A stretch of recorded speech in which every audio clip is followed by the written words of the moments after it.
is mixed with pork, and I actually responded pretty well, I think, to the amount of pork I had there. Always had red meat back home, and here I just kind of, for a few weeks, I was like, red meat, because it was easy, it was cheap. And I was like, I felt a little like logy, slow. So since I had seafood at my disposal near here all the time, way more than I ever had in South Dakota, that I figured I'd stay on it. Pork, isn't your family like German? Yeah, German and Norwegian. So it's kind of essentially the pork and the seafood, I'm guessing, are where I need to fall. I still think there's something to be said about that. Yeah. Because I know on seafood meat, like, so my family part is Hungarian and the other part is, you can tell from the way I'm built, is Ireland, actually. Mm-hmm. So, islands, seafood, stuff like that. I'd be curious to see how much of a makeup it makes. Yeah. It's very interesting. Nordic people, it's always... So for me, I was just like, well, I'll just experiment. We'll lean this way for a little bit and see how it feels. By the way, interestingly speaking, do you notice that all the Nordic people, in the sense of, islands, basically, are seafood more than red meat, and yet they're amongst the biggest, strongest people in the world. Yeah. Right. So you see Eastern Europeans, and then you see the Nordic countries. Mm-hmm. That's interesting, isn't it? Yeah. So that was kind of a part of my thing, was I thought that I might genetically have a doorway to be opened. No, but like they always say, like, red meat is the only way to be strong. Yeah. And big. Yeah. There's always other ways. Well, anyway, but yeah. So what are we getting into today? We've got, I'm trying to think of what's come up before this. So before this, they're coming out of a podcast on a Q&A, and then the full rundown of the torque situation. Yeah, so I want to do sympathetic fixes today because, first of all, there's a one I want to talk about that I didn't talk about previously, but I also want to use a sympathetic fix as the way to talk about something we've been talking about in StrongFit for years and years and years, and that the current situation just put under the microscope. Yeah. In a way that, it's not that it's favoring us, but in a way that I think shows that there has to be the correct intent within the fitness industry and then outside of that as well. Yeah. So I want to talk obviously about the situation with the coronavirus because I want to explain how I see it from overall. I think what it means for society in general. Did you see we got monetized? We got throttled back our monetization for the last one we talked about. Yep. Apparently, you talk about anything controversial, they will throttle your ad availability. You're available for less advertisements. Right. So how is that not? By the way, so free speech is government and talk, so it has nothing to do with free speech. But I find it interesting that in that woke culture of ours, that money still gets to direct what you do. If we were to make our living off of this, then we would have to be careful what we talk about. Yes. This is the best way. Yeah. So that means that YouTube, all that stuff, is following exactly the same path as television. Yep. Has in the past, and which is funny because YouTube was our freedom from that, and it's going right back to where we were. It's the same thing we see with a lot of these industries. So with Uber, with YouTube, anything you come in with a disruptive technology, Airbnb, you will either stay true enough to what you want to be and what you want to do, live long enough to become the villain. Yep, exactly, and they become exactly the thing that they die a hero. Against. Or live long Airbnb now is, some of them are good, but some of it is a soulless, sanitized fucking check-in experience. It's a hotel room that makes life miserable for people around them because you raise the rent and everything. So what was a great idea is becoming an issue in some places. Anyway, so what do I want to talk about? So my philosophy always been like, you can either bitch about something or you can do something about it. Right, so I bitched about the coronavirus for the last 2 weeks. So now it's time to switch toward, okay, let's do something about it. Would you agree with me that this virus has been a black swan event? Certainly. That we talked about, right? Absolutely. Right. Any black swan event can be seen as a calamity or it can be seen as an opportunity, right? I think there's a major opportunity in this virus. Why? So first of all, the virus, let's take it as in a bigger frame. This is, in a way, exactly what happened with the opioid crisis. This is people refusing to see that. So what was the opioid crisis? Was people addicted to painkillers that ended up taking heroin and dying of overdose. Yep. Who was blamed for that? The pharmaceutical industry, which I find amazing. Don't get me wrong, they're to blame as well. Yeah. But who we did not blame is doctors for prescribing the painkillers and people for going to doctors because their back hurts, because their too big, they're fat, they don't train, they sit on their ass, they have specific foods like soda and all that creates a low-grade sympathetic response that creates inflammation. Anyway, so instead of looking at it from a systemic perspective, we went pharmaceutical industry. Yeah, fix me. Yeah. Right. Instead of refusing to cast the blame where it belongs, which means pharmaceutical industry for sure, but also doctors and people. As usual, people are like, well, it's not me, let's find someone else to blame. It's going to be hard to do on that one though. Yeah. Who are you going to blame for that one? Right. So that's when I think also when people are freaking out. But right now, I think it's fairly obvious that the virus is hitting people with weak immune system harder. Yeah. Like we've seen that, for example, Holland is doing really well with the virus, comparatively speaking, obviously. And then they're all going like, social distancing and everything. It's happening in many countries. It's worse in Paris. The difference is people here are very active. Yeah. The rate of obesity is very low. And actually 80% of the people in Holland that got sick or died, one or the other, have basically 80% of them were obese, right? So it is a health crisis in that sense. It's not a virus crisis. It's a health crisis. The virus is just showing us that we've been fucking around with something very dangerous for a long time. Yeah, and it's exposing your vulnerability as a herd. If you will. Right, Yeah. but I think it's exposing society, Yeah. honestly. Like the world we live in where, again, like that, functional segregation, where we've been fucking around with things for a long time now, and I think we're paying the price with this. So, okay, so now, how can we learn from that? And what do we learn from that now? And how can we learn from that? And how do we prepare for the next one? Yeah. Right, so if we look at the health crisis, like what do we see? People that are overweight, high blood pressure, stuff like that are going to be at tremendous risk. By the way, in the media, when they say no pre-existing condition, be careful. They don't talk about obesity. They don't talk about stuff like that. It's usually genetic stuff. They're not talking about metabolic diseases most of the time. So there's an entire narrative by the media that I feel is very... There's also a narrative of some really desperate, thirsty titles that are totally healthy nurse dies with child in their arms of coronavirus. Exactly. I'm like, guys, you understand that is very specifically worded to say one thing. And one thing fear. only, like fear. Come the fuck on here. Yeah. Like you wouldn't see that in a fucking movie headline and be like, oh, that seems like the whole thing is outrageous to begin with. And That stuff and if you, is a problem. I remember how the media was struggling prior to this virus. I think the media will be one of the biggest casualty of this. I hope so. When 2 months, 3 months from now, when things calm down, we'll realize that it was an infodemic as much as a pandemic, and that the media just could not resist the easy money. Yeah. And you notice when they talk about death or stuff like that, no one is explaining, but that person was overweight by 100 pounds. They don't talk about this.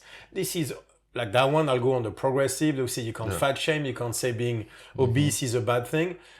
And now they're being shown wrong, and no one wants to acknowledge that they were wrong on that subject. Anyway, so but the media is pushing a lot of this stuff out here now. So it's in front of us, like you said. Where what do we do now? Like, what do you do? Right, what do we do now? But first, let's put the blame where it belongs in that. Because if it's a health issue from weight and being unhealthy, then it's three people. There's, first of all, let's be honest, there's the fitness industry as his part to blame into it. Why do I say that? Because we have been pushing getting a six-pack, looking good over health. Like we talked about this many times, we saw many women in their pursuit of a six-pack losing their periods, for example, which indicates a real deep-rooted issue when that kind of stuff happens. And yet no one wants to talk about it. Oh, I got my six-pack.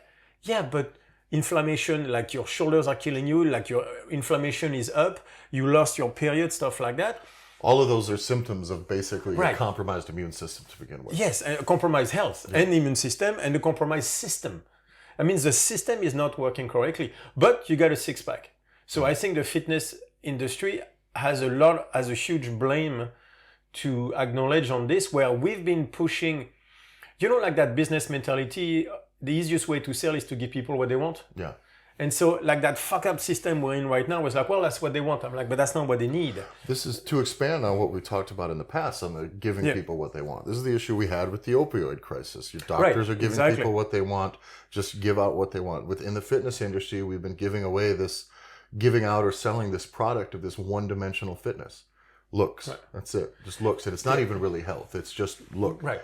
And I think we place all the wrong focus on those things, and we miss the We have. three-dimensional or the whole health. But on top of it, I think the industry did even gnarlier than that, is that we used people that look extremely good as an example of what you could achieve if you were to take that 8-week plan and everything, knowing full well that is completely untrue. So I think what we created is an entire generation or two of people that have given up because they do it for 8 weeks and they don't look like that guy. Because what no one wants to say is that you're not going to look like that guy. I'm not going to look like that guy. That dude is naturally lean. He has round muscle. Look at Richard. Richard has started training like hard again, and within fucking a month, he's round everywhere. Looks like a bodybuilder. His tiny bitch waist. And you're like, fuck you, dude. He looks like an actor, the smile, and Hercules is back, and I'm like, fuck you. Like, my muscle will never be as round as Richard's. Yeah. Now, don't tell him I said that. You know what I mean? Like, that fucker, you go, why don't you do bodybuilding, you motherfucker? Oh, yeah, right. So, but the key is you can train as much as you want. You're not going to be Richard. You're not going to be that strong. Most likely, 99% of you guys, you're not going to look like that. You know what I mean? Like, there are people that have a genetic that allows them to do something. My ex, Tatiana, Yaya's mom, she got chubby at some point. I swear she died for 2 weeks. Yeah. 8-pack. And I'm like, barely trained, like, and she has those round fucking legs and being Brazilian and everything, and I'm like, ugh. And no matter where the ass was round, no matter if trains or not, it's like a tambourine, you go on it and you go, ugh. That matters. And by the way, you don't even know if they're taking drugs or not. Yeah. And they don't have real jobs. Their job is being in the gym. It does help, right? When you have less stress or stuff like that. We know a lot of people like that. Like, you're not going to beat them. And if you knew what they do, by the way, like, I'm probably at my leanest right now. Like, if I had Richard's genetics, I'd be like 6% body fat and posting pictures all day. Yeah. You know what I mean? Like, that's a reality too, but I'm strong as fuck. But you know what I mean? Like, but it's like, if you do, it was interesting because like we talked about this week where you say like that my capacity to do event training in strongman is absurd. Yeah. Yeah, I'm like, yeah, let's do another one. Probably triple what mine is. Yeah, a day and a week. Yeah, and Tyler was like, no, I'm done. That's not how this and I was works. like, but we just started. But I can do powerlifting. So so I think the fitness industry has pushed that idea of physical beauty over health for the longest time by using people that 99.9% of people will not look like ever, even with drugs. Like that, because by the way, like, a lot of people in the gym, I mean, especially in specific countries, like, take even train at the gym and still look like shit because you have to be genetic predisposed to gaining muscle, to being lean, and genetically predisposed to react well to drugs. Yeah. And most people are not. And also, and to not react very adversely to drugs, too. Right, there's that too. Yeah, because some people can get on some of those anabolic substances and just fucking bloat for weeks, and it just doesn't come off, and you don't look good. And go get a kidney. Yeah, exactly. So we have been focusing, so what I think happened is by doing that, by telling by selling like those also calories in, calories out. Just starve yourself, you lose weight. Yeah, right. For 3 weeks. And then what happens? The weight balloons back up. Yeah. So we have basically, by doing all that shit, we are partly responsible in people giving up on their health and going, oh, fuck it, I can lose weight anyway. Yeah. Every time I do a diet, I lose 10 pounds, I gain 20. Yeah. Right? And then obese people, they lose 100, they gain 150, and then you destroy their metabolism in the way and stuff like that. So we have a part to play in this because we've been trying to just sell stuff. Yeah. Well, I think it's interesting to look at this as where vulnerability lies as a society, right? And it is in our overall health being generally compromised leaves the entire society weak to things like this. Can leave us very vulnerable.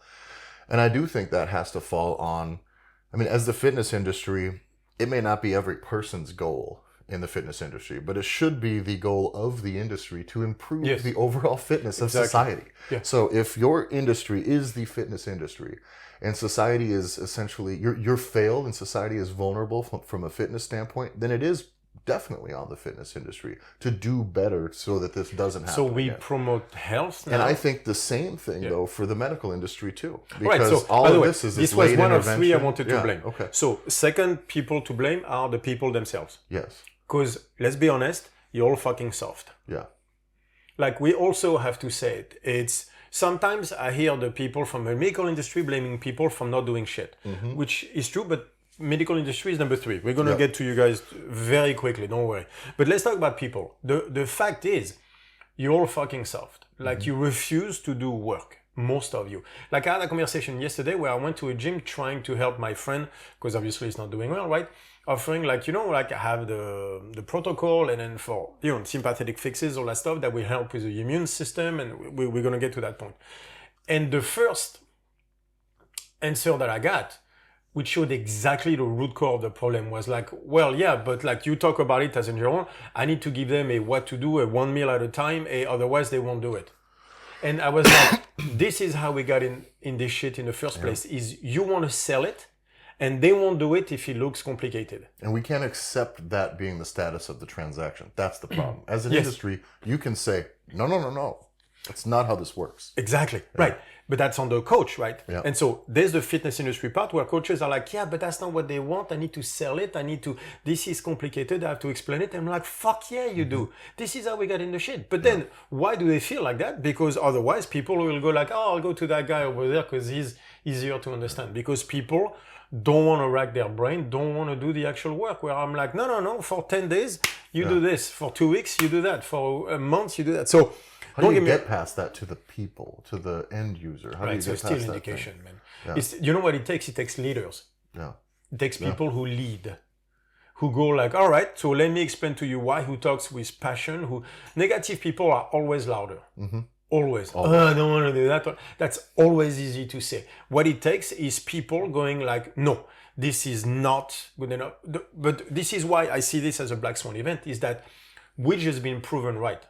All the shit we've been saying, like, guys, like the six-pack at the expense of your periods or at the expense of this is a bad idea. It's not sustainable. I don't care if you need to lose 6 weeks for your wedding. That is not the point of Strong Fit, right? All that stuff, like, this is how you get to people, by scaring the living shit out of them. Yeah. Which comes to basically number 3, on who is also to blame on this one, is the medical community, who were vastly too happy to sell them drugs when they could have advised,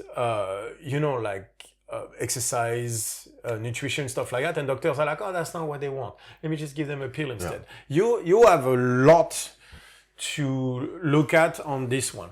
I've kind of, since the beginning, when we mentioned how we're seeing an industry that's in crisis, if you will, the healthcare industry at the moment, they are being stretched very, very, very thin. Whether it is a totally new novel situation that you just simply could never be prepared for, or otherwise, the issue that I always find is I have a really hard time letting the industry and the individuals who I determine to be responsible for the opioid crisis to be the people who need to dictate all of what happens with society right now. Yeah. That is alarming to me.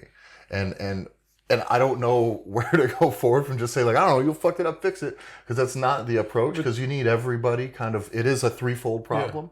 And you need everybody to be on board with the solution and not blame. And I can't seem to see anyone getting past that yet. Yeah. Well, but the way I look at it is we've been putting all the stuff on a credit card for 50 years. Yeah. And finally, we're just paying the price for it. But my problem is people are trying to phrase it as there's nothing to pay. Like it's a crisis that just happened because there's a virus that comes from China. I'm like, no. By the way, I was reading something yesterday where they were saying that virus has been around for a long time. It just happened like this particular variation is more contagious. Yeah. And we're saying, but if we were all fit, healthy, and as Repito used to say, stronger people are harder to kill, it probably wouldn't hit us that hard. Yeah. So it's not a health crisis in that sense. Yeah. Like the reason everything is being stretched and it is a health crisis is because we've been playing with fire for a long time and we're getting burned. We're not a very resilient population. That's the truth. Health is just not. We're soft. Yeah. We got weak. Yeah. We got weak. I lived in Africa and all that shit. Like I've been saying, like I'm sorry, but I lived, like society is a clearing in the forest. Yeah. Yeah. Right, but this is what this is, and then you forget you're in the fucking forest. This is what gave me PTSD when I came. Enfin, not PTSD, but it stressed me out too much when I came back as a 15-year-old. I talked about this, right? Going in Africa. Yeah. Is when I came back, I was like, but this is a lie. Yeah. This is just a clearing in the forest. They still the forest around. It means like the wolves are still around. Like they still, that shit has never moved. Yeah. So now and I think the reason it's hitting us so hard is because, like, by the way, anybody gives a shit about what happens in Africa? No, because it's not here. Not even on the news what's going on with because Africa. Because it's not here. So the reason this is hitting us because suddenly it's hitting you. Yeah. That's the thing. It's just I happen to have traveled the world more, so I've seen it. And we are soft, right? Yeah. For many reasons. We've been putting this on the credit card for a long time. Yeah. So I think we have to, my hope is that we see this as a wake-up call. Yeah. There's a part of me that thinks nothing will change because it's much easier to blame others than it is to look in the mirror. Yeah. And then 3 months from now, people will go back. But what I know will happen is some people out there will see the light. Mm-hmm. What I want to see is the coaches seeing the light. As to too many of you, so back to the fitness century, too many coaches out there are looking at it as a business first. Like, that's not what they got into it. They got into it for the passion of helping people. But they've been told that to give people what they need, you have to give them what they want, which is true to a degree. But at some point, all you do is giving them what they want. Yeah. You stop also trying to You wouldn't do that with your kids. Right. You know it's going to have a fucking bad effect. Yeah, so a little bit, but not all the way. Yeah. Like, you don't let them get to the hospital. So what did I say about let them get hurt? Your job is no jail, no hospital. Yeah. Right? With kids, that's about it, right? But okay, so I would like to see the same thing with coaches and their clients. The idea is no jail, no hospital. Yeah. You know what I mean? And so I think there's an opportunity in that sense. So how did we get soft? Like, what is the first thing? Like, for example, what can we do right now? What is the biggest risk right now? People at home, bored, and they can't train. So that means that their chances of weakening the immune system is much greater, by the way, which is exactly the opposite of what we want. But how could we make a difference right now in people's lives so that we can make them healthier. We can make them healthier because right now is the most important time to not push the workouts to get a six-pack, but push stuff to make them healthier. And I think to give them a system that they can really use continually, a sustainable. Exactly, sustainable. Yeah. Sustainable. So, by the way, as coaches out there, if you're just focusing on giving free workouts or even workouts online for your people, you're losing already. Some people have been doing that for the longest time. Home workouts, park workouts. There's so many people out there have been doing that for a long time. They know how to do it. And they are the one making money right now. If you're a CrossFit coach or stuff like that. That's probably not going to be your money pit going forward. Like, it's like, this is not what you should focus on. Like, if you listen to us, what you should focus on is what the nervous system, like all the stuff we've been talking about. So there's two things you can do right now. Is what grinds an immune system to a halt, for example, is a low-grade sympathetic response. That will just destroy your immune system. What is that? The sympathetic fixes. So, and then how do you get them out of a low-grade sympathetic response? So the sympathetic fixes we're going to talk about now, but also the Disney December. Yeah. Remember the Disney December? It was stress management, right? With we did a podcast on that with the breathing, all that stuff. Everybody should do the Disney December every day right now. I think especially amidst the amount of fear and boredom related social media, like all of that stuff. Yeah, there's no question on that. And then second part is sympathetic fixes, which to me still represents what got us in this mess in the first place. So let's talk about that, sympathetic fixes. So what did we mention before, like during the No Fix November and all that stuff? So sympathetic fixes, we have sugar. Yeah. Now there's a big one for you. So like right now, if you're at home bored doing nothing, like get off the sugar. Like trust me, like this is the worst thing you can do. We have unfortunately caffeine, right? I didn't say coffee, I said caffeine. There's a difference. Did you notice that all the studies done on coffee right now are all positive? When was the last time you said that having too much caffeine was a bad everything idea? From coffee lowers your blood pressure, can boost your metabolism, boost your testosterone, help your sleep if you have brain it in the morning. cognitivity, like brain cognition, cognition. Like, when was the last time we saw any negative stuff on coffee? Like, talking about giving people what they want. Yeah. Because people know if you make an article about coffee is bad, no one will read it. This is the thing. If I had to go out, like, what percentage of the world are like pro coffee? Like, coffee's okay. I like coffee. Like, almost all. Yeah. Whether you drink coffee or not, right? Say coffee is bad. And then say, like, coffee's probably not something that you should be drinking, at least not habitually. Yeah. And see what happens. I would guess that almost every person would prefer that you be wrong. Yeah. I think we can. At a minimum. Yeah.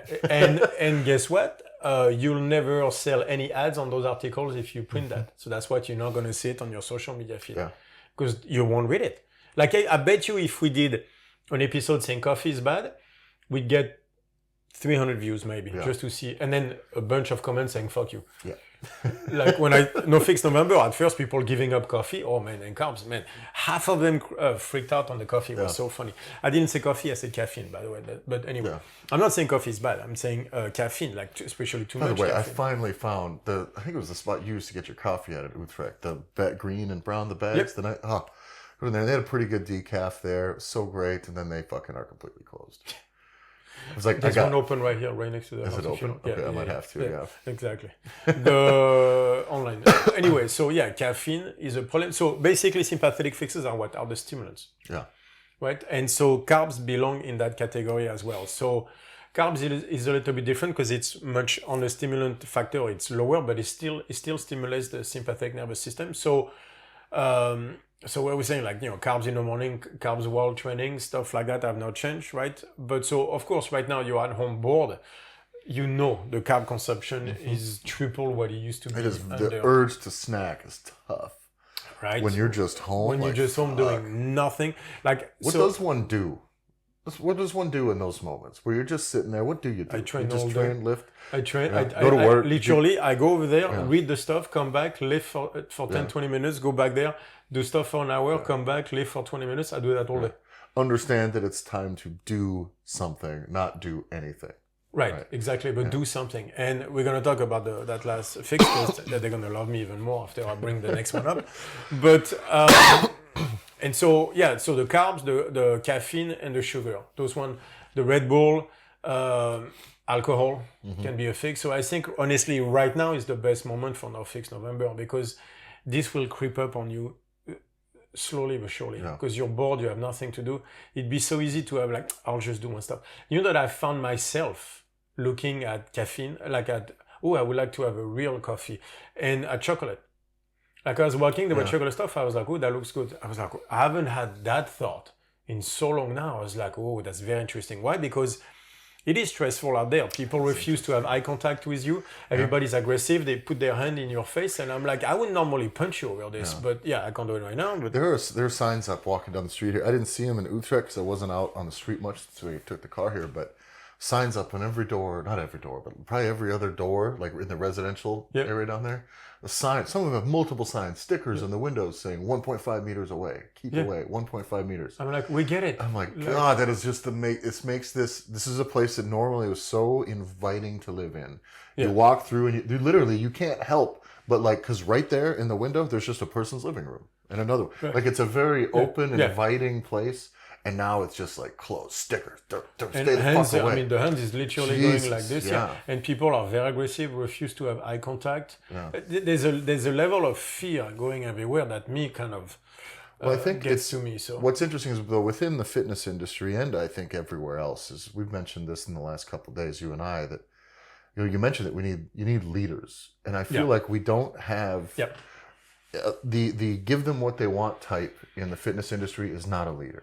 I think the give them what they want type in governments is not a leader. In business, it is not a leader. And so, but I find this huge leadership gap at almost every place I look right now. It really is. It's embarrassing as a country, in a region, as in your industries, in almost everything. It's like the days of there being you don't need some big omnipotent fucking know-it-all leader, but you do need someone to say, all right, guys, I don't fucking know exactly what the best thing to do is, but I have to make a decision. I know how we got in trouble based on principles, and I have to fucking stick with it based on what I think is best for everybody, and somebody who needs to make a decision. And there is none of that I see anywhere. And I would like to see coaches stepping up on this, all of you guys and going like, look, we got not healthy. Yeah. We got unhealthy. Yeah. We need to talk about it, and we need to talk about what we can do to change that, right? This can be an opportunity to finally have people scared enough so that they listen to you, coaches, finally, about not just how do I put 5 kilos on my deadlift or how do I get a six pack, but like how do I get fitter, that's one thing stronger. That's one thing that CrossFit does teach really well fundamentally if people pay attention to it. That was Greg Glassman, is they really do pay attention to that, that, what do they call it? The sickness, wellness, or sickness to fitness continuum. His early videos were exactly on the subject. Fantastic, where it's like, the sickest you can be is nearly death. And at that point, you are really not very resilient to anything. A car accident, an illness, the flu, a cold, anything. Yeah. And then if you reach all of these incredible fitness markers over here, leanness, strength, conditioning, whatever those markers may be, pressure. You are more likely at least to be resilient in the event. And while getting sick at this level may knock you down a few notches, it's not going to kill you and not make you a burden on a system that's already strained. Stronger people are harder to kill. That continuum, I think, needs to be built into the fitness industry. I think it needs to be built into the way we look at the health of our society. CrossFit is a great example. Not BMI. CrossFit is a great example of the segregation versus integration that we always talk about. Greg Glassman, his early videos were exactly about that. This is about fitness. This is about making people less sick. And then now he's going back and talking about, metabolic diseases and stuff like that. But this is how I fell in love with CrossFit. It was that, with Greg Glassman talking about the fitness as health and stuff like that. And then where did he go from there? CrossFit Games. Because you gave an objective to people. It was like, I want to look like this, I want to get the same abs, and I want to be able to do muscle ups, and I want to be able to do this, and then destroy the health aspect. Didn't destroy, just completely negated the health aspect that went completely in the back and just went to look at performance. Yeah. That's we've been doing this with everything. That's the same in the opioid crisis. We've been doing it everywhere. So I think we need leaders to go to see what matters still is health. Because if you're not healthy, guess what? This happens. And leadership means sometimes you got to eat a little shit every once in a while too. Because if somebody's going to not take. And somebody's going to want the easy way. You have to explain to them that is not it. And that is not what you're going to do. And someone else can do it. And you need to hope that there are other leaders arise in your industry that aren't going to take this on and make bad promises to these people. So from StrongFit, what I think one of the messages we want to put out there is the sympathetic fixes. Yeah. This shit has to stop. Yeah. You have to talk to people about the sympathetic fixes. And so on this subject, I have a new one that I want to talk about that's going to make you like me even more than usual. Right. So I sent you a little bit of the stuff. Do you want my notes on it? Just tell me. I can't read them anyways. Okay, there you go. So, what? Anyway, so I'm going to give you the fancy term first, which is the neuroocular vestibular syndrome. Okay. Which it means the C6 syndrome, not CSEA, is SEE. Like, when you drive, why you can't drive and look at your phone or read a paper and everything. I can. My wife, though, makes her sick right away. I can't. I get so sick. Like, you give me 2 minutes and I'm woo! Yeah. And then I can't even have her look at my map. Right. When I'm driving. Oh, no, that I can do, but short of that, I can't read. I can look a map on a bicycle anyway, but I can't read. Like, it'll make me very, very nauseous, right? So there's an entire thing. And if we let's look at it in Freestonian capacity, prediction versus observation. Right, the key is that the ocular system, right? The vision system has different stuff. It has the left versus right eyes. It has tracking, right? He had these different stuff like that. The tracking is a problem in the CSIC stuff. Is that like some people that have that issue, they can't even walk down the grocery store because the aisles, they pay attention to all little stuff, so they track everything that makes them seasick right away. Yeah, it's interesting. Huh? Yeah. They can look at a striped shirt. They can't be in a crowd. In a crowd of people, they look at all the little, so they track everything. And by tracking everything, it's too much. And so the constant movement of the eye makes them sick. It's a tracking issue.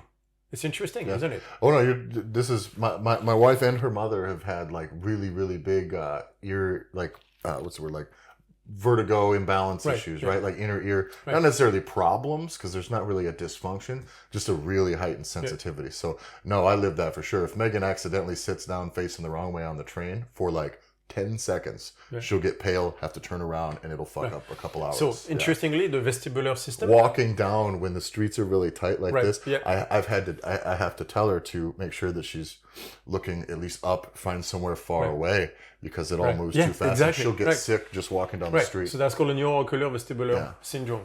That's what she has. Yeah. So interestingly, with a I'm gonna die just a bit. Jesus, man, I'm like this other way now. My knee hurts. the vestibular system. Is so part of it is a middle ear, so inner ear, right? The main part is vision, but it's also middle ear, and also there's an integration with proprioception,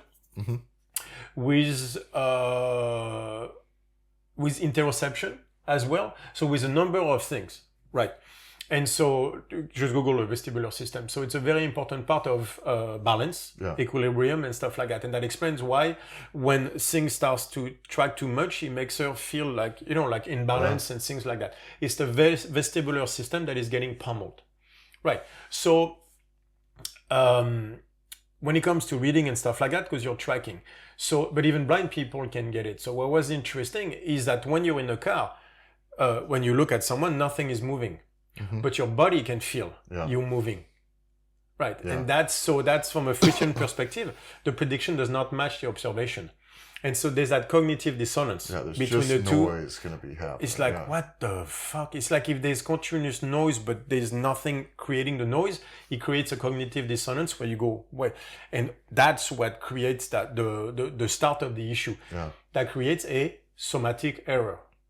Right, which is the source of anxiety and a number of issues. So a cognitive dissonance is a somatic error where the prediction and the observation don't match. So for example, being in a car where everything is still, but then it moves out there. It's like you can feel yourself moving, but nothing moves in the car. So there's already that thing. And then there's a tracking. If you put your car in reverse and the car next to you starts moving, you're like, even though you're not moving yet, you're like, whoa. Panic. And suddenly, like, it's like you're falling. You're like, you grab yourself because you're like, I'm falling, right? Or you're on the train and the train next to you starts going. Yeah.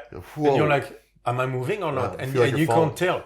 But, and it's a very important part in this. Just because you can or cannot tell consciously has nothing to do whether your body can or not. Your body always can. There was you had sent me that too. There is basically a threshold with which the human organism, if you will consciously recognize that dissonance, or if you will, or that input. And then there is a whole nother amount below that which your brain just is not going to bring to the forefront. Conscious is not going to bring it to the forefront. Why? Because it's not good in a survival mechanism to have too much stuff in the forefront. Then you're paying attention to the small stuff, and then you're going to die because the big stuff.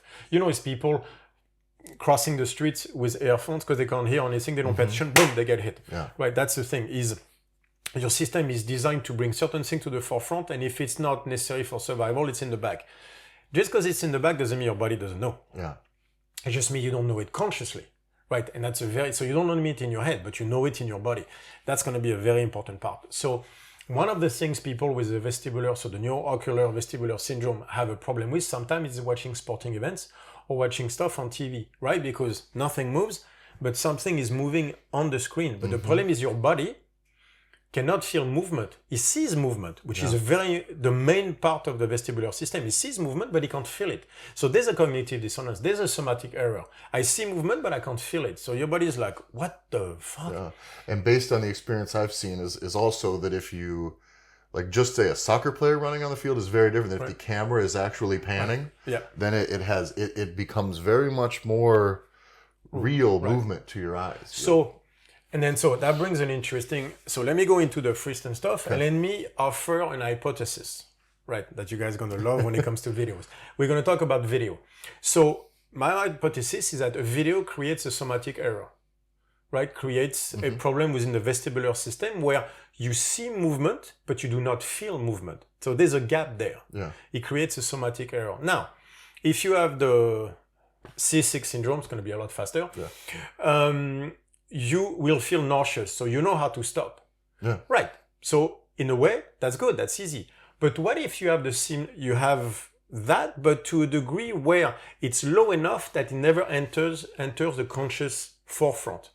Then you're just going to have some sort of kind of shitty vibe running under the table Right, the whole time. but that you will not even interpret as shitty. What if it's lower than that? Remember the stuff with the balloon up the ass? Right. Yeah. When he expands, Do I ever? Yeah, I tried, and this is what happened exactly. If it expands to, there's a moment when it expands, you won't feel it. Yeah. You Signal won't will be know. there, but you won't. You won't know. Like you won't even feel it. And then eventually you feel it, but it's not, yeah. And then eventually it's like, okay, this has to stop. But so there's degrees to that. Imagine for the vestibular system, for a video where it creates a somatic error, but it's below you even feeling it. Not in a, so your body knows it's there, you're feeling it, but you're just not feeling it on a conscious level. Yeah. Right. So that means that that somatic error would be there, continuously getting built up without you ever being conscious of it. Right. So it would be almost like a low-grade nausea of that you get from that you would never be aware of. You just feel off. Right. Exactly. But not knowing why. Yeah. And so that means that like a lot of things that people describe to you. You know what I mean? Right. Exactly. Right. And so, but so what happens when you fall and you go like this? What happens when there's a problem? Right, that you're not aware of, but you know is there, right? You need to have you get somatic error, you get remember anxiety being a driver, you get a sympathetic response. Yeah. Right, so what if watching videos is a sympathetic fix? What if that's one of the, because dopamine and all that stuff, but what it does basically is it creates in a way a somatic error, almost like a low-grade anxiety, right? Yeah. That gives you just enough of a sympathetic response to have the same effect as coffee. Yeah. Where you feel busy. And enough for you to not pay attention to other similar things. Exactly, when you have coffee. So what if videos have exactly the same, is a sympathetic fix?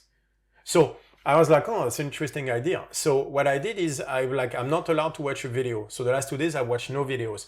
The first day I had exactly the same feeling as I had on No Fix November. Really?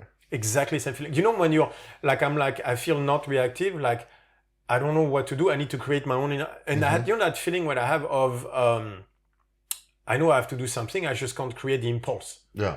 Yes. Right? That's exactly the feeling I had. Interesting. So I realized, especially lately, especially the last 2 weeks with this, is that if it's not to go watch a video, I don't want to get off the chair. In order to do something, it has to be something that moves. I was like, that's a sympathetic fix. Because I used to do that with coffee. Mm-hmm. And then I realized suddenly, okay, so no video. I was like, well, let's go I want to go make myself a decaf then. I was like, the only reason I would get out, because I was on the bed, so my couch, in my room, and I was like, I'll go downstairs, but to watch a video, and I was like, no, you're going to go downstairs to go lift some weight for 10 minutes, to go read something, not a sympathetic fix. I thought it was super interesting. So what if part of the reason we get so addicted to social media is because of the video aspect on top of all the other stuff. But what if the video aspect is so important? Yeah. So which means there's some. So what if that's a sympathetic fix? So that is my theory. That is almost like the neuroocular vestibular syndrome, but at a lower grade that creates a sympathetic response. Not too bad, but just low enough that it acts as a sympathetic fix. And would you guess too that would then essentially desensitize you to that type of thing going forward? Yeah. So then you can have a lot of noise below that threshold as well that you're not exactly addressing. Right. And so as usual, right, the noise gets in the back. So you start with one video and then it's 10, and now you spend 8 hours a day on YouTube. Yeah. And then you're doing all the other things too: sugar, caffeine, all of that on top. So you know that one fix feeds the other. Yeah. And so you could start with video, and before you have it's coffee, before you do it's cashews, before it's sugar, before it's... What about scrolling on the phone? Is that movement okay, or probably... It's the same thing. The same thing. It's the same thing. So that stuff on Instagram, again, this is moving, but nothing else is. Yeah. So anything that creates a somatic error is to be avoided, right? Yeah. Right. So what is a bigger somatic error from the vestibular system perspective as to my eyes are telling me something, my other senses are not. Yeah, that your body cannot experience. Right. Outside of vision. Any other thing that involves movement at any level that you're going to see here is going to be something that your body would be experieing. Remember, if it's even a something, a camera panning left to right. Exactly. Your head should be turning and everything else should be. Movement should be happening like from your body. So remember, our vestibular system is integrated with proprioception, interoception, inner ear. So vision, like the vestibular system is almost the whole thing. Kinesthesia, like muscle awareness, because if you're moving, you feel your muscles moving. Yeah. You're on a boat, you have to stabilize, right? Your inner ear is getting there. Proprioception, your foot is doing this. You have, stuff on your face. And so your vision can integrate the reality with your body sensation. Right. So amidst everybody being locked up and bored, you have the balls to come in here and you have balls to say, no sugar, no caffeine. No sugar, no alcohol, no coffee, no carbs, no videos. I'm that guy. I mean, I'm taking Megan out for a little night away for my birthday. Kind of go out a little bit tonight. Yeah. Nowhere's open, but just gonna go away. So I'll do all of those things maybe tomorrow. But right, if we're gonna avoid somatic errors and all the fixes, isn't that one of them? Yeah. So I'm not expecting people to do that necessarily right now, but I would like the conversation on the sympathetic fixes to keep going. I would like for us to change programming of fitness, nutrition, everything based on the body's signal, based on interoception, based on functional integration instead of functional segregation. My view is that we are in this mess right now because of functional segregation. Yeah.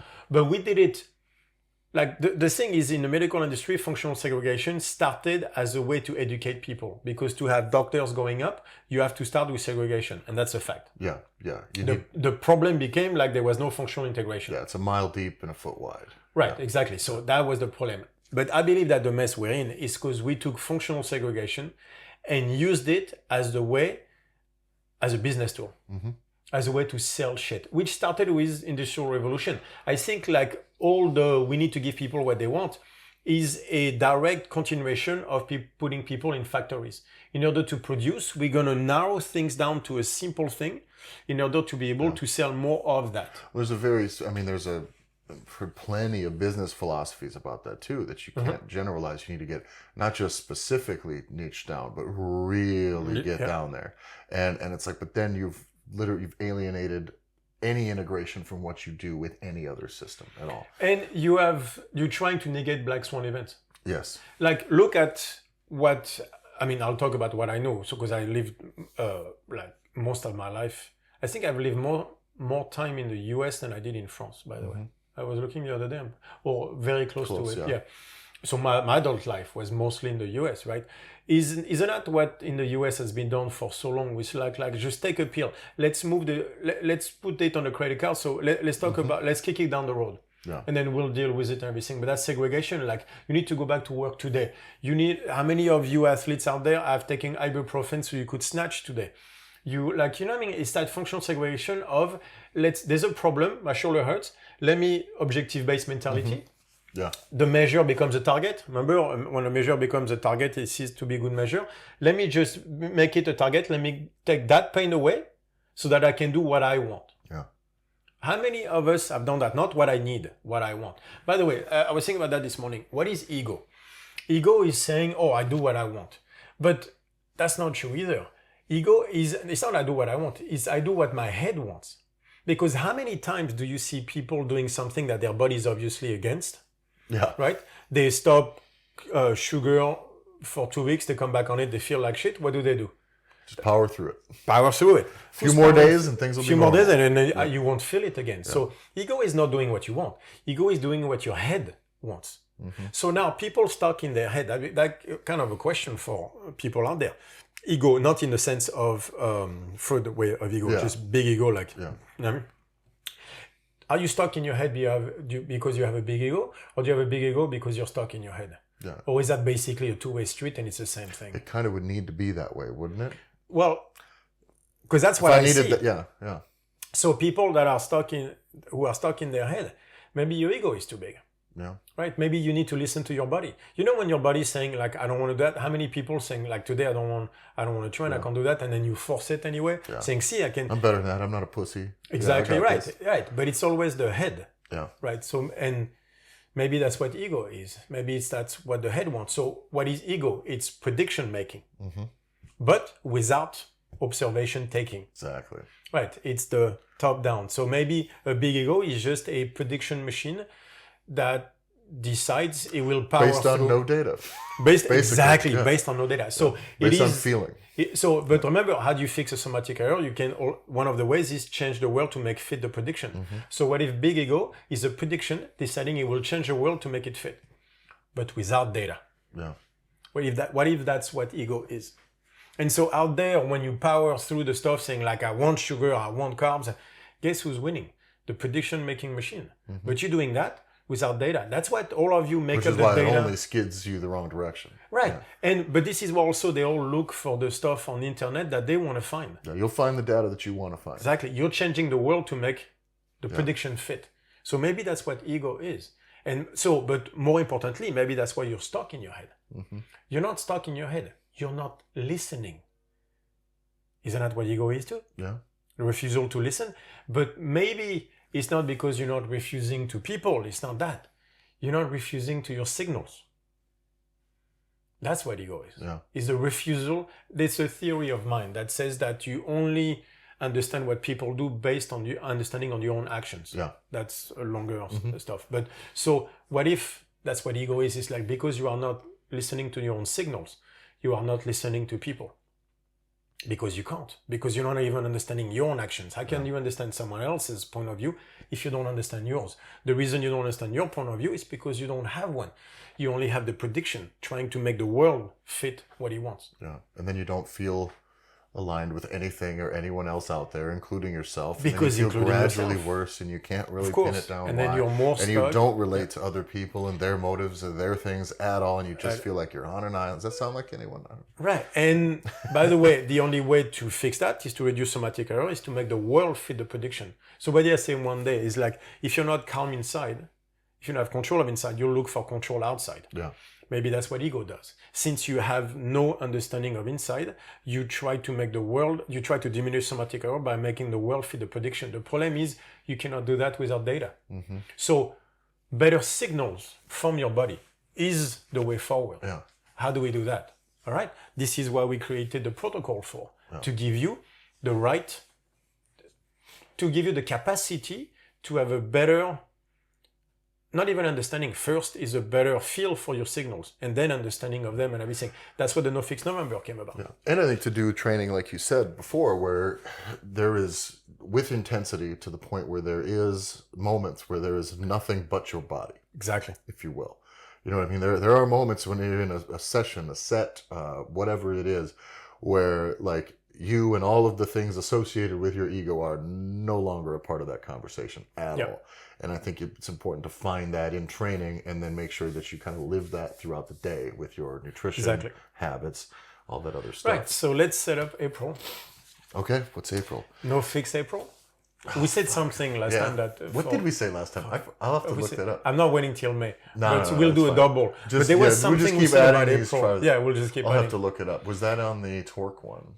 Right, I think so. Can you look it up? Because I thought it was really cool. I'll be editing both of those in the next 2 days. Okay, so then we'll tell you. Yeah. So there'll be two things for April, but April, and I'm asking you, I know what I'm asking right now, but in a way, let's talk about philosophy of life in that sense. The reason we're in this mess is because we all became pussies. Like soft, sorry. Because some women will not like that I associate pussy and weak. That's not what I mean by that. It's you know just what an it expression. means. You know exactly what it means. Anyway, we became soft. And one of the ways we became soft is to allow people the 16-step process. Mm-hmm. Yeah. You know what I mean? Like the 12 step for like Alcoholics Anonymous, you know why it worked? Because at some point, like one of the steps was I go and apologize to all the people you hurt. Yeah. Right. There's no easy way in this. Mm-hmm. You fucking go and you're gonna have to face your stuff. Right. We need to face what we fucked up. Yeah. All of the damage that was caused by going about it the wrong way. Right. We need to face all this. And to do that, that means we need to do clear signals. There's no easy way in this. Mm-hmm. We need to have that fucking Alcoholics Anonymous step of like, I fucked up, I apologize. Yeah. Right? We have allowed people they have allowed themselves, but we have helped them, and so did doctors. We have helped them allow themselves to gradually put the stuff on a credit card and get to the moment where, how many times did we say this on the podcast, that the situation is dire with people's health and everything. In the US, by the way, you think coronavirus is bad. Wait until that pre-diabetic stuff happens. Like, this is... Just wait until the money stops. Right, exactly. By the way, so, but even if we go past this one, can we please prepare for the next one? Yeah. Because this will happen again. Yeah. I thought diabetes would kill the US. And I want to make sure you clear this up. You do not mean, when we say prepare for the next one, that every fucking shop needs to have people standing outside 5 feet apart. Exactly. It's not that. This is the thing that makes me so worried. That's what is that I'm going to hear this new woke shit. Yes, exactly. It's going to be the same type of bullshit you hear about almost everything now. That's like, you're just not woke enough. You don't wash your hands every time you touch. You shake hands with another man. No, what the fuck is wrong with you? They're losing that type of stuff. I'm know, very worried. No, because those people always overextend. Yeah. You know where they overextended? When they say obese is not bad for your health. Yeah. I was reading an article about The Biggest Loser the other day.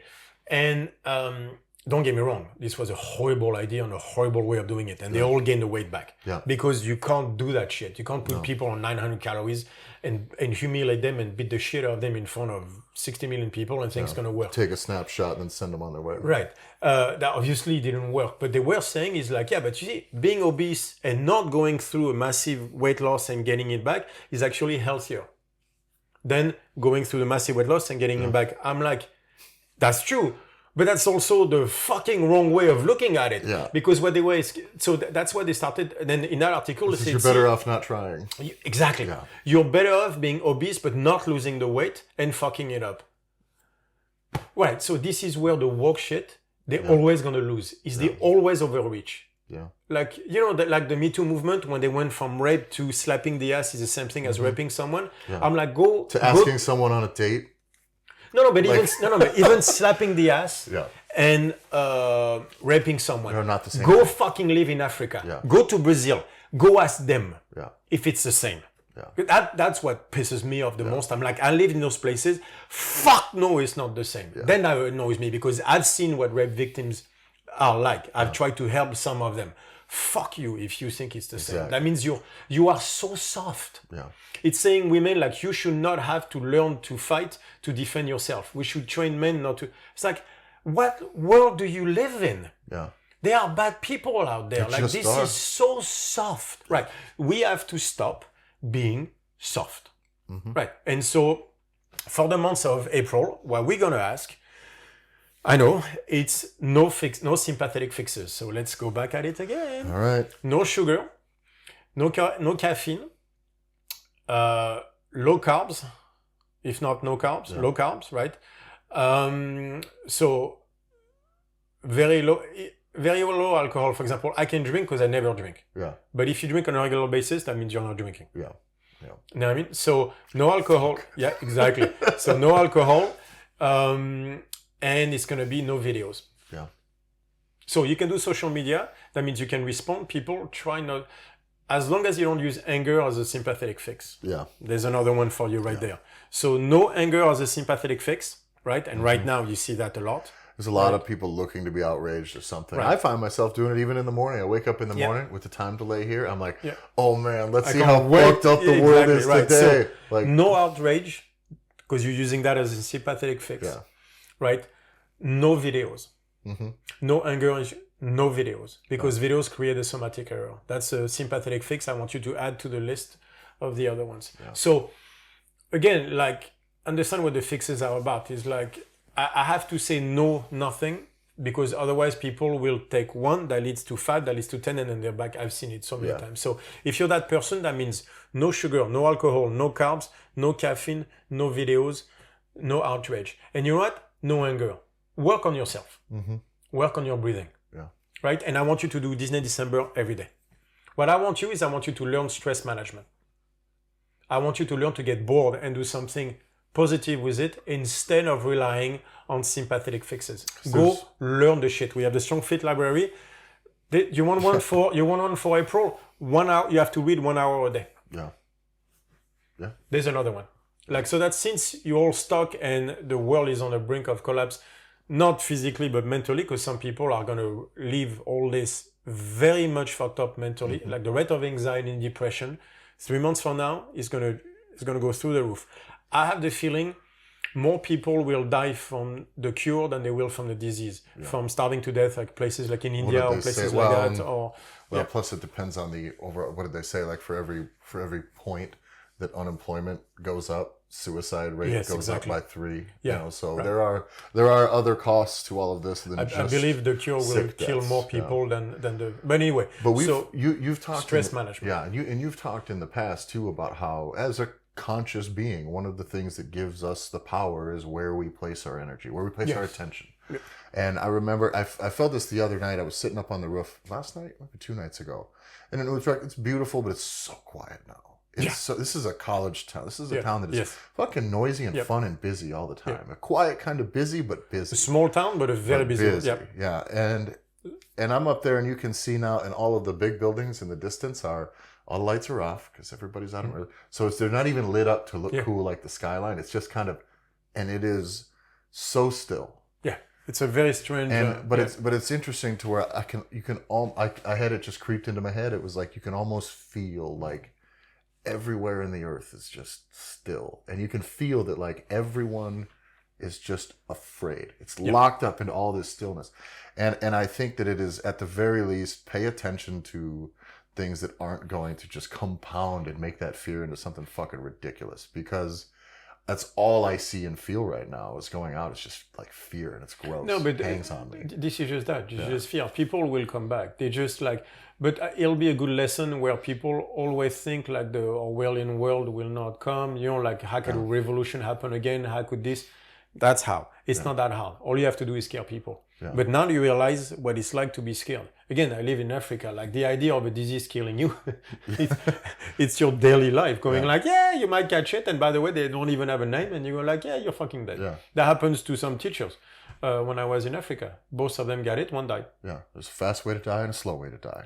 There's just the 2 ways. Exactly. Yeah. And there are some pretty, when you go in certain countries, some ways are very fast. Yeah. But so, like we need to move forward. We need to learn from this and move forward from this. And so let's change. Let's use that as an opportunity to maybe not change, but to push the fitness industry back in a better direction, which is let's take care of health before health and performance are linked. You cannot have performance without health. Yeah. When you think in that's a problem with objective-based mentalities. You have to choose. Mm-hmm. And so it's like performance first, health comes second. Right, so that shows you like it doesn't work like that. Yeah. And as a society, it's extremely dangerous to think like that. Mm-hmm. Yeah, we need the Venn diagram area that encompasses both of those things, ideally. Right, exactly, health and performance. So I'm not saying don't perform, but I'm saying not at the cost of your health, ever. Like durability, sustainability, all those qualities have to be put back into the lexicon of trainers. Yeah. Sustainability, how about that one? Yeah, and for the fitness industry, creating a sustainable, resilient society needs to be the mission of, and that does start with being having the same rules for the individual. Like we're not just going to give you what you want, because you have a good job in my community and you're knocking on my door wanting me to train you. It's like, no, you know that fucking objectivism, what's your name? Ayn Rand and everything, where like the individual, everything. Well, okay, right. This is what we got. Yeah, there's a lot of those individualists telling me what the fuck I can and can't do with my day right now too. But this is what we got out of objectivism, that glorifying of the individual over society. Well, how do you feel now? Because this is the price we pay for that. Yeah, now they're all begging for society to fucking help. Right, it's funny how that works. Why? Because they got scared. So, as you said, it's about a healthy society, not just a healthy individual, a healthy society. So that means that we need to lead on this and go like, no, there's what you want, but there's also what you need. And we're going to have to work on both of them and not just on what you want. But I think like that, hopefully this will be the death knell of that fucking objectivism, Ayn Rand and all that bullshit of individual over society. Yeah. Guess what? No. Without society, there is no individual. So those two have to work together. Everything is an arch. An individual can only be as strong as a society is. Yeah. So we need to work toward, as you said, stop going just toward individual. Let me sell to that person. Let me just make my money. let's just make a healthier, stronger society. Yeah. This is something I've always believed in. This is why we created a Strong Fit community. This is what the nutrition protocol was about. But now you understand why I don't want to give you the what to do, but instead the how to do it. This is why. Yeah. Because shit like that always happen. And if you give people what they want, all they do is game it. Instead, you have to teach people. And as a Black Swan event, the thing is now no one can deny that this is a Black Swan event. I believe fully that the world will not go back to being the same in one way or another. I would love for it to. I just really don't know that it would. I don't want it the same way. Well, not the same, but you know what I'm saying. Like I want my day to day to be the same, and I don't even know that that's going to be. Yes, it will. I hope that it's not like 6 months. Okay, 6 months. 6 months. We're in. 6 months. If I can go buy grocery stores, here's the deal. I'll tell you, we're on a level of frustration. I go to the grocery store with my wife yesterday. So bike 3 blocks from the place. Super convenient. Really nice. We bike over there because I still like to buy groceries every 2 or 3 days, not every day. And I carry more groceries I eat more groceries than I alone can carry. Yeah. Right? So the two of us go. And we go in there and you have to stand in line. But I noticed these couples that were standing together, when they get to the front of the line, they'd make one of them go stand across the street. They wouldn't let couples go in together. So I had to, in order to go into the grocery store with my wife so I could get out enough food to fucking carry out in one trip, we have to stand 1.5 meters apart and pretend like we don't know each other. And when the guy at the front of the grocery store goes, "You two together," we have to say no. And I'm like, at the whole time, I'm like, the fact that I am even participating in something like this, the fact that I haven't wrung the fucking neck of that guy up front trying to tell me what I can and can't do already makes me sick. And so I just don't want to live like that. No. So don't. What I'm telling you is don't accept it. Do not accept it. I bet you that two big, not victims, but two big casualty of this will be, first, the media will take a huge pounding over this for the info they inflicted on us, and that the woke people are going to have to chill the fuck out on this. Thank God. Yes, thank goodness. Those are two voices we could use a little less of, I think. That's corporate media and a bunch of woke people pushing their shit on me. But especially because they will be shown to be the scariest of all. Mm-hmm. Yeah. Not the scariest. First of all, the scariest of all, and the one who being scared the most out of all of them. Like their willingness to give up on their individual right for the good of society. I'm like, okay, let's take that further. Then that means that when that shit stops, let's keep going toward the good of society. Yeah. That means your entire argument of obesity has nothing to do with health. It's a problem for society. Yeah. It's a problem for society. So now, let's keep the same intensity going forward. And when this shit stops, let's keep talking about obesity being a societal problem. These Black Swan events are paradigm shifting, as they should be, right? And so that's important for those of you right now in this. You have a business, whatever it is that you do, a life that somehow has to go forward, is you need to plan for what you're going to do now. There should be a new mission. You're walking out into a new world with new rules and a new focus.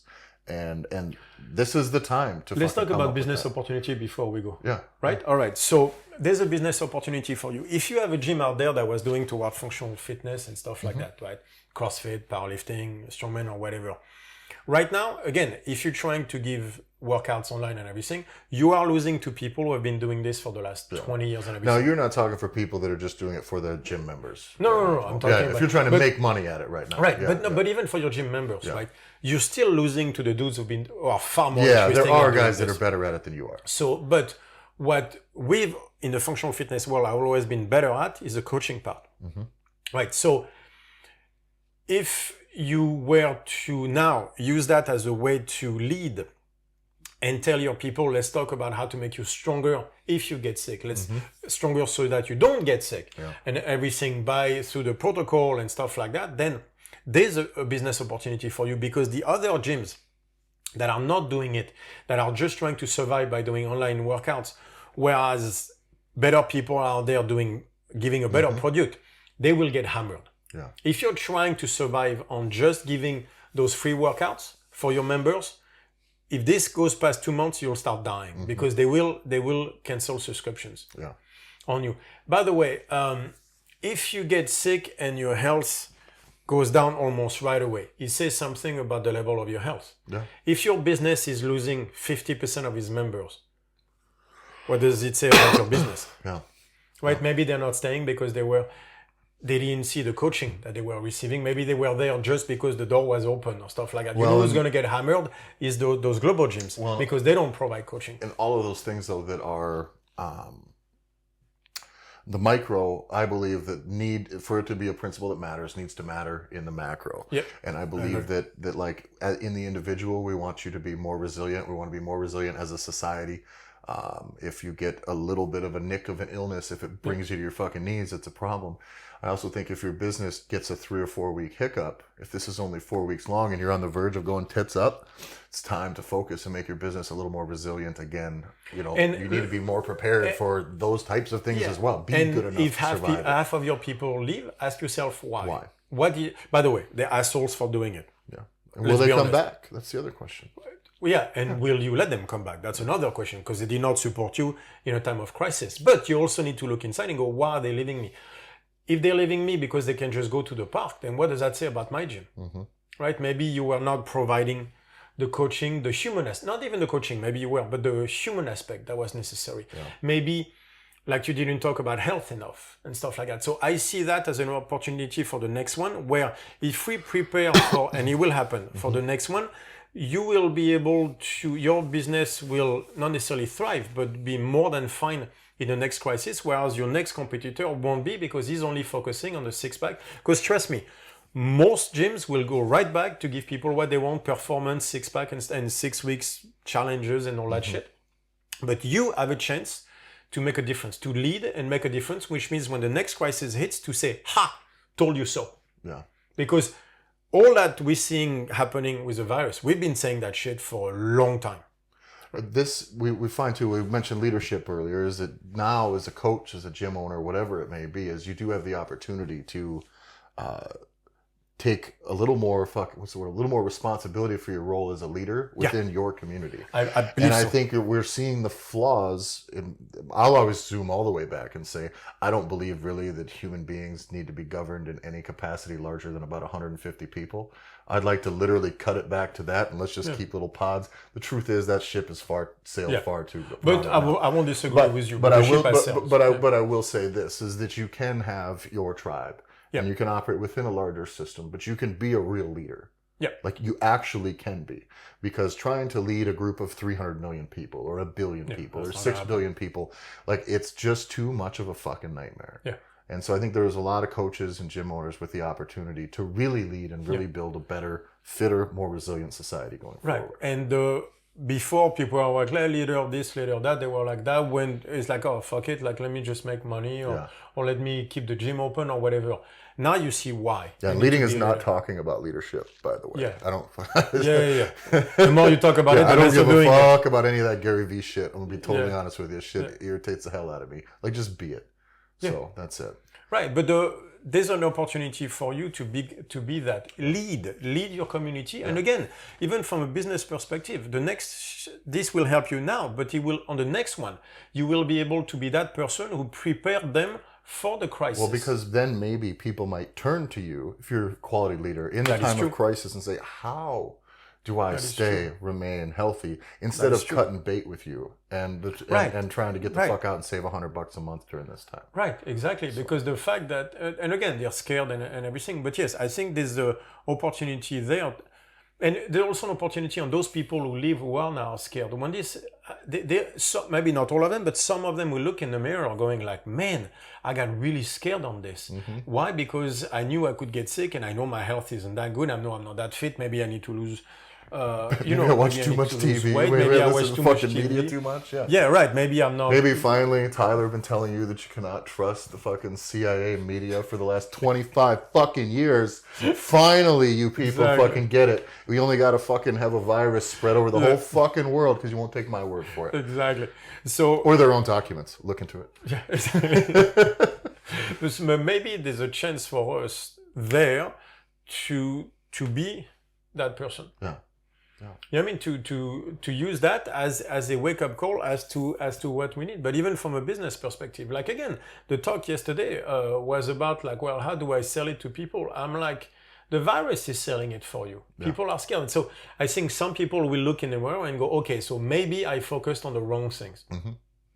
You know what I mean? Maybe the six pack is one thing, but not at the expense of my periods for women, not at the expense of sex drive for men. That you need, you know what I mean? Like all that stuff. Like, so I feel like some of the people out there will be able to look in the mirror, and then they will look for a place that will give them that, a way to become stronger, fitter, and not just looking a certain way or being able to do muscle up or looking like the people they see on Instagram, but actually a true acknowledgement of their own mortality and their own weakness, and that they want to do something about it. Yeah. Is this where that person. Is this where we announce our 8 weeks apocalypse proof your fitness? Exactly. Zombie apocalypse plan. The apocalypse, yeah, exactly. and then the business program, the apocalypse proof business of proof your business. So from now on, any nutrition talk will be behind a paywall, and you will have to pay for the. So all the stuff is out there for free. It's all out there for free, and everything else you can find at the. Read 1 hour a day. Yeah, and if you want to spend that hour reading on the Strong Fit library, that'd be pretty sweet. So, also if you see anything in there, fucking share it, talk about it. Yep. Do something with it, get it out there. It's weird if I'm just posting articles from out there and putting it all over. I'll do it, but I don't want to be the only one. So, strongfitlibrary.com, you get some reading in. Strongfitequipment.com and .eu. Sandbags are pretty much, I would say, your most useful fucking home fitness tool if you had needed a all-in-one business thing. opportunity. We've been doing really good on the Have we been? Yeah. Good. And I here's the truth: is I've not been trying to do anything too pushy. Like while you're stranded at home, but it's like I just try to keep things as a normal. We're not going to be them. I'm not going to be them. There's a lot of them out there, but we're just here. If you need a sandbag, that's where they are. What else do we got? Podcast.strongfit.com. You can support the podcast. Make sure you're subscribed on YouTube. Subscribe on iTunes and everywhere else. Leave us a review. I think they matter because we start creeping up into some charts now, and so reviews probably matter. So if you got this free time, Scott always said they did. I know, but they never actually they matter as in they matter to what? To fucking iTunes or to your ranking? Like they don't really matter to you or to me. No, not to. But to I mean, it would sound nice, but to the ranking, if it matters in ranking, it would mean more people will listen to it. Kind of. Do you ever listen to a podcast just because it's ranked high? I'm sure some do. Don't be that person either. But get us ranked high. Some people choose movies because... No, you know how I choose books on Kindle? I choose books based on the number of people that have voted. Yeah, that's I don't even go on the number of stars. It's the number of people that voted. So we got to ask more. It's just one more thing I got to ask. Somebody did mention the other day, someone messaged me on Instagram and said, you could just record that at the end. I was like... Yeah, but there's a new thing every week. Yeah. And Julian likes to see me squirm. Yes, exactly. But I think that's got pretty much everything. Anything else you can find on Instagram. StrongFit1 on Instagram. Tyler F. and So on Instagram. Rare Barracuda. Everything else, we'll just see you next week. Actually, in a few days. In a few days, actually. All right. Later, guys.